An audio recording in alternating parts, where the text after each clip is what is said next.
Un chef d'une république qui a été élu démocratiquement félicite un chef terroriste qui est coupable de l'assassinat de millions d'innocents avec son organisation. Il le félicite. Comment est-il possible que le chef d'une république qui revendique la démocratie puisse féliciter le chef d'une horde, d'une bande terroriste? Comment est-ce possible? Je n'en reviens pas. Je n'en reviens pas. Il l'a félicité pour sa prise de fonction comme président par intérim, pour la période de transition dans le pays. C'est incroyable. Comment peut-on féliciter un chef terroriste? Macron aurait alors souligné les efforts de la France pour lever les sanctions contre la Syrie. Alors que, en Afrique de l'Ouest, la France s'est efforcée à pousser la CEDEAO à punir à mort tous les pays qui ont voulu affirmer leur souveraineté. Le Mali, le Burkina Faso et le Niger. Là, en Syrie, là où il y a un chef terroriste, dont la traçabilité ne fait l'ombre d'aucun doute, on cherche à lever les sanctions. On cherche à lever les sanctions. Est-ce que vous pouvez, en tant qu'homme, femme politique, membre du gouvernement français aujourd'hui, vous regarder dans une glace avec ce genre d'informations? Personnellement, je pense que non. Un gouvernement qui fait cela dans un pays qui serait en santé politiquement devrait être forcé à démissionner. Les familles des victimes des massacres du Bataclan devraient être révoltées. Qu'un chef terroriste issu d'Al-Qaïda soit traité d'homologue de leur président, avec la bénédiction de la presse officielle, française. Bienvenue dans l'analyse politique du professeur et président de l'Institut de l'Afrique des Libertés, le docteur Franklin Nyamsi. N'hésitez pas à aimer la vidéo et la partager avec vos amis. C'est parti.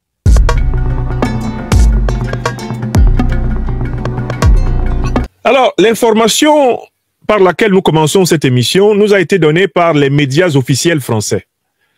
Les médias officiels français ont publié aujourd'hui un article relatant une information qui a été délivrée à la presse internationale par le nouveau régime terroriste syrien d'Ahmed al-Shara. Cette information, qui n'a pas été démentie par l'Élysée, est de nature à renseigner le monde entier sur la nature, précisément, une fois de plus, de l'agression terroriste que la planète connaît par le fait des organisations Al-Qaïda, l'organisation d'Ahmed al-Shara, l'actuel despote de Damas, et l'État islamique. Voici ce que relate France Info avec l'AFP, l'agence France Presse. Merci infiniment à toi, Eric Eyebe, fidèle soutien.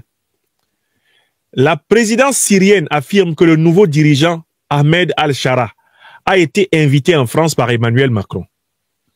Sans confirmer la moindre invitation, l'Élysée a fait état mercredi d'un appel téléphonique initié par le chef de l'État, c'est-à-dire par M. Emmanuel Macron, dans la perspective de la conférence de Paris pour la Syrie, prévue le 13 février.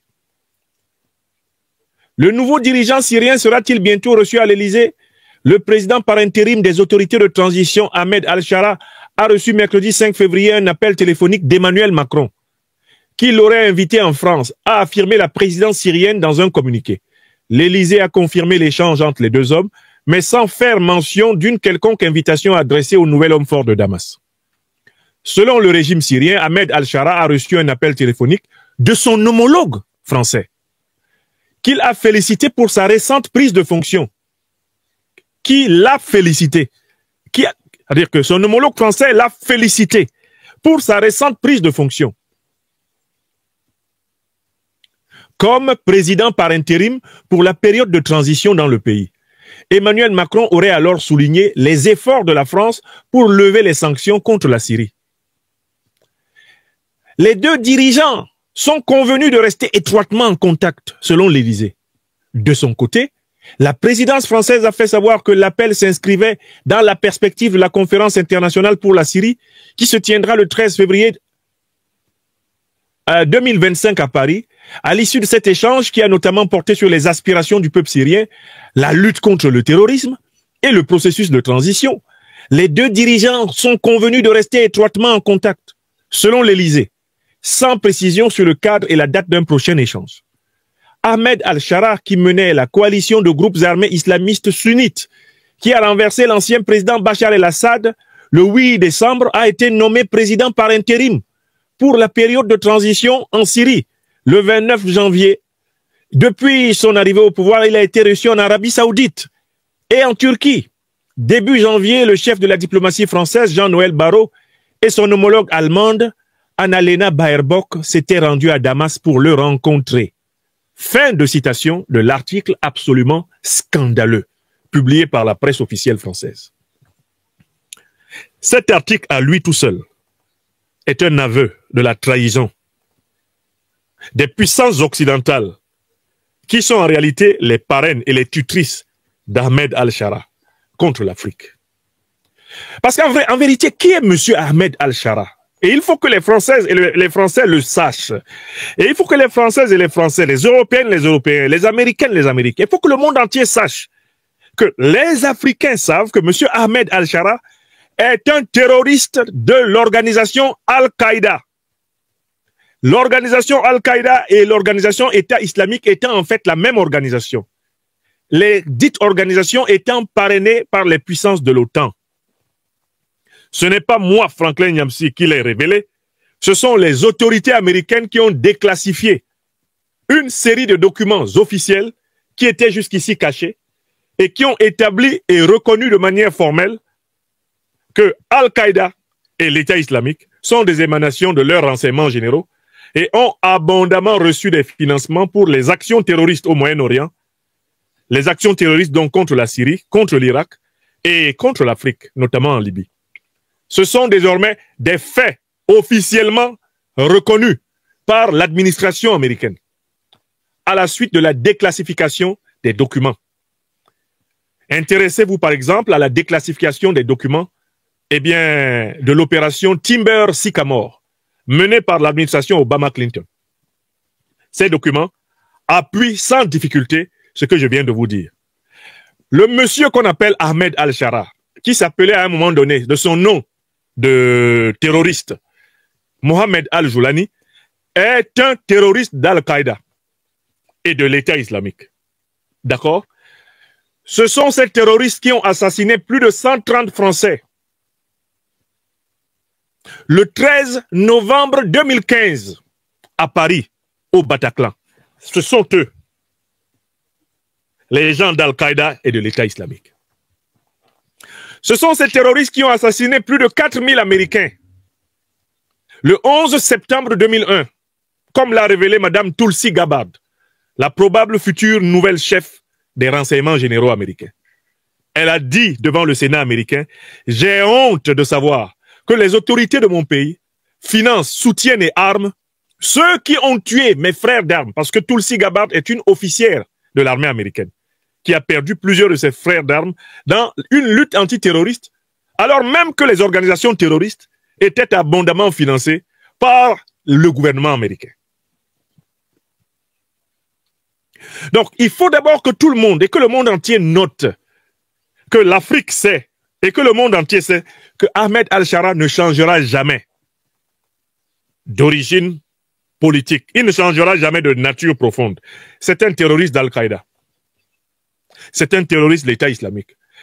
C'est quelqu'un qui porte sur lui le sang de centaines de milliers, voire de millions d'innocents au Moyen-Orient et en Afrique. Parce que l'organisation Al-Qaïda et l'organisation État islamique sont coupables de millions de morts d'innocents dans le monde. Depuis pratiquement bientôt 20 ans que ces organisations opèrent, elles ont provoqué des millions de morts par voie directe et indirecte. C'est donc ce monsieur qui nous est présenté comment? Quels sont les qualificatifs utilisés par la presse officielle française et utilisés par l'Élysée, qui ne supporte bien sûr pas qu'on critique sa politique étrangère? Alors que là, il s'agit d'un flagrant délit de complicité avec le terrorisme. On devrait avoir honte d'avoir des dirigeants qui appellent des terroristes d'Al-Qaïda, qui ont massacré les Français à Paris. On devrait avoir honte de cela.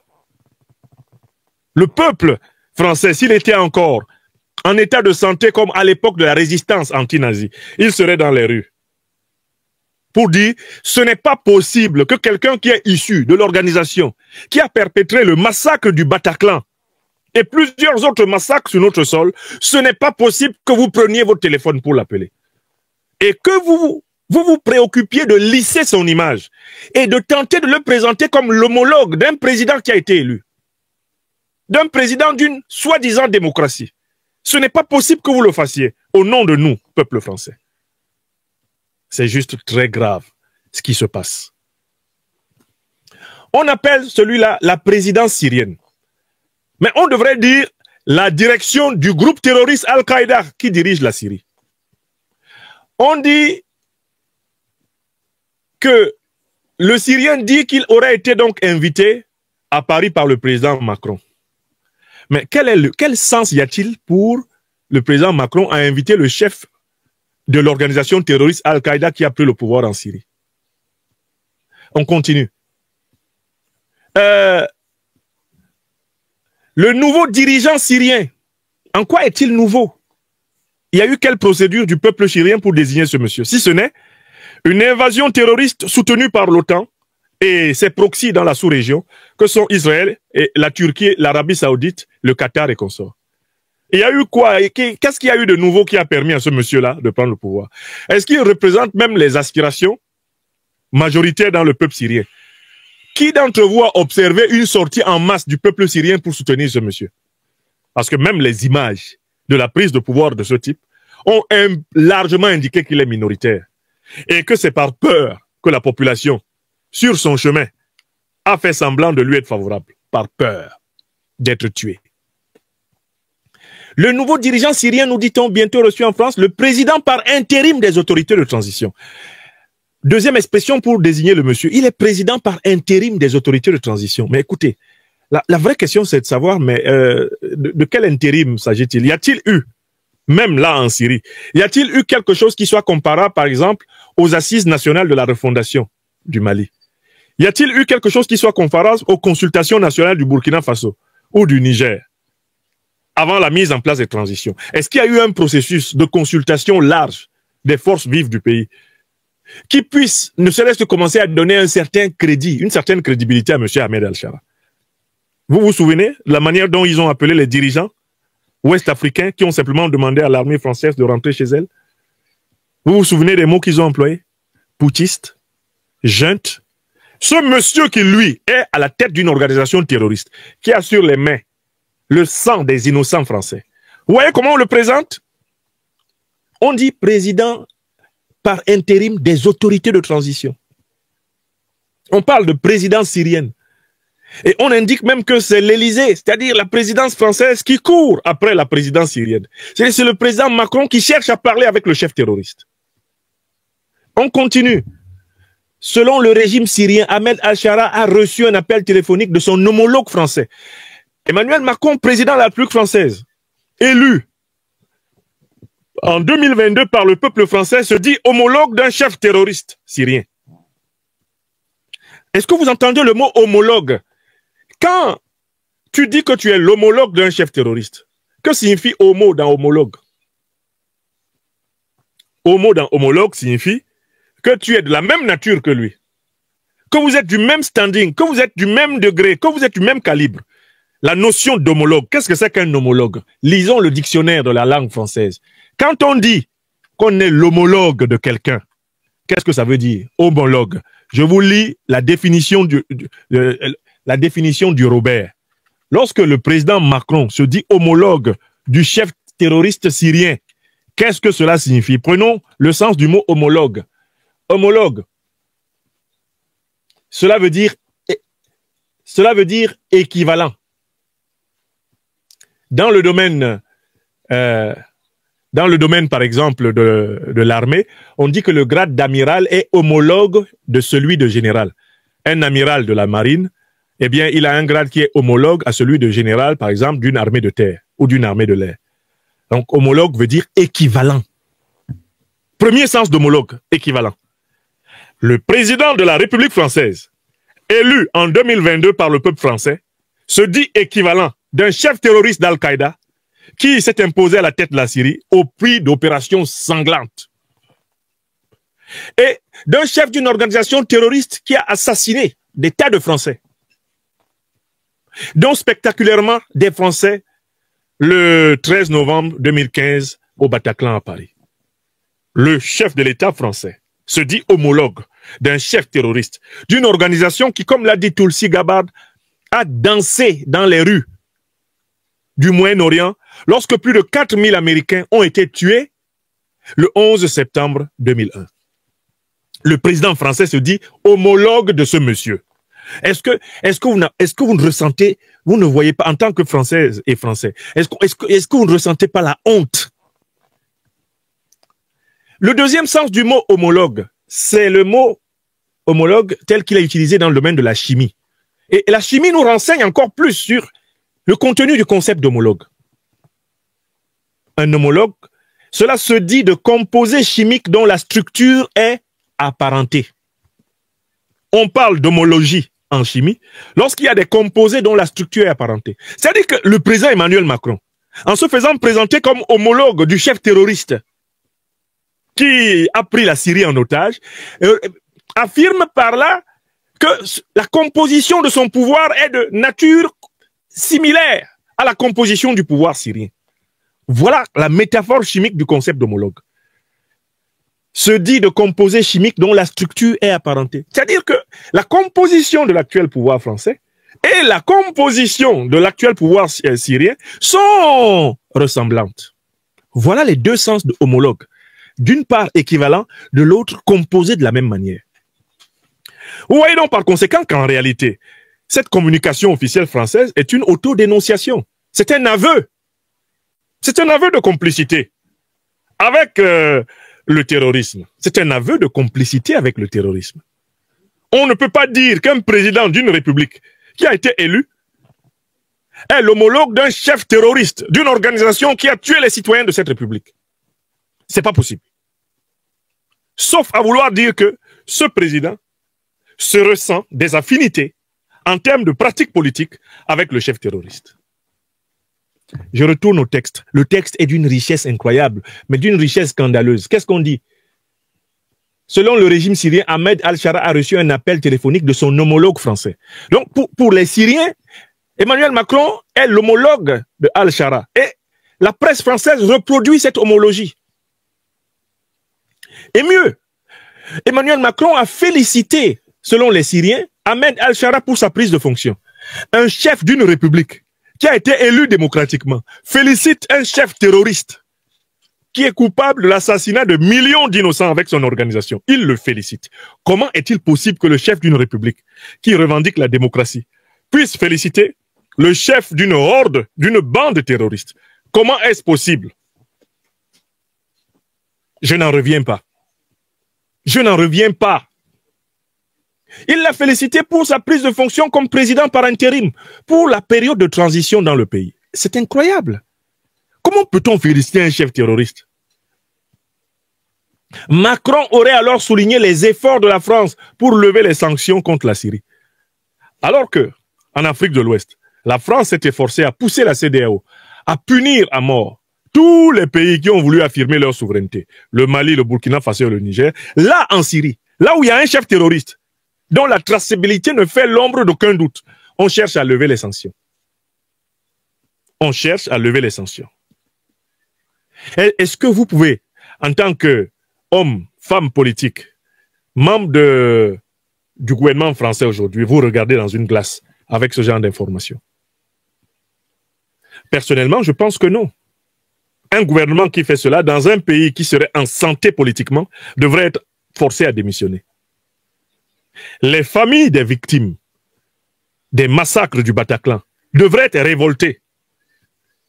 Qu'un chef terroriste issu d'Al-Qaïda soit traité d'homologue de leur président, avec la bénédiction de la presse officielle, eh bien, française. Les deux dirigeants sont convenus de rester étroitement en contact selon l'Élysée. Les deux dirigeants. Mais comment M. Macron a-t-il fait pour se retrouver dans une équivalence, dans une homologie avec un chef terroriste, alors que d'autre part, il prétend avoir mené, en tant que chef de l'État français, la lutte antiterroriste en Afrique? Mais comment peut-il dire qu'il combat le terrorisme en Afrique alors qu'il est l'ami et qu'il est le compagnon étroit et qu'il est le confident et qu'il est le conseiller et qu'il est le féliciteur d'un chef terroriste au Moyen-Orient. Est-ce que l'opinion française se rend compte de l'aberration? Où sont donc les consciences critiques de la France?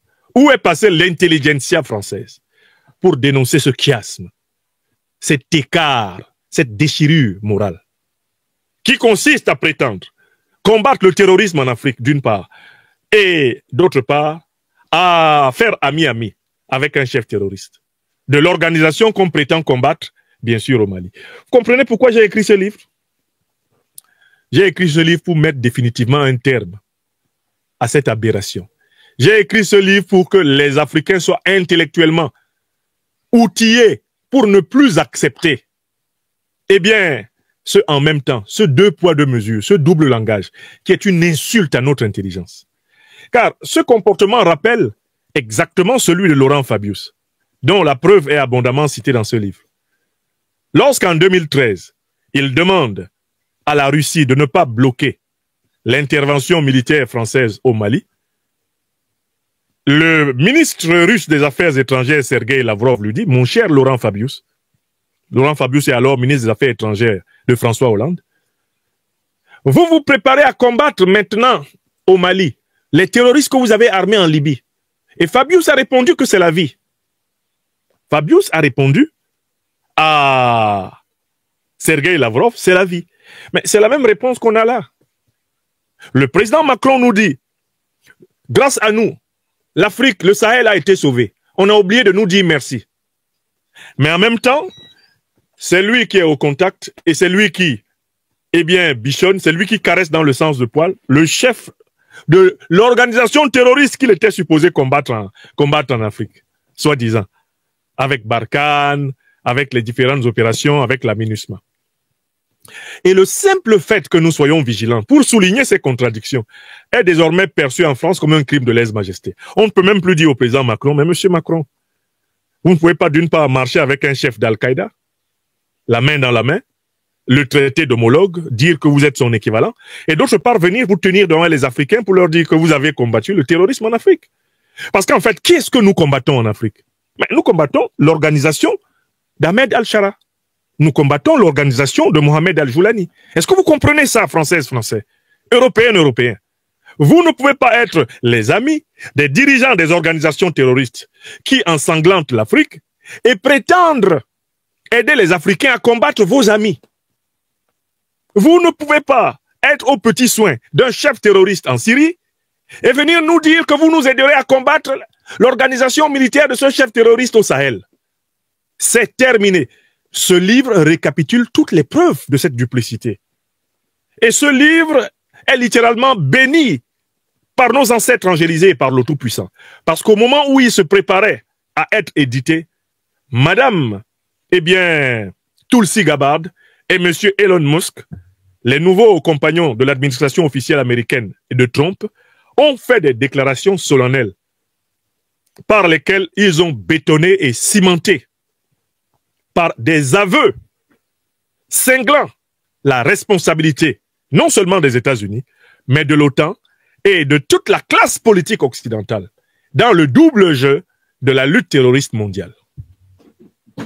Je vous ai raconté ici comment, quand j'ai rapporté les déclarations de Madame Tulsi Gabbard au départ, Facebook, très en colère et croyant avoir trouvé enfin le bon motif pour, eh bien, me suspendre de ces pages, Facebook a rageusement suspendu la publication qui reprenait les propos de Madame Gabbard avant que je n'argumente, que je n'objecte et que je démontre que je m'étais contenté simplement de me servir d'une révélation officielle américaine, dont voici la source. J'ai réitéré la source et Facebook a rétabli la totalité de ma communication sur cette affaire en s'excusant d'avoir fait une erreur d'appréciation parce que mon information était bel et bien sourcée.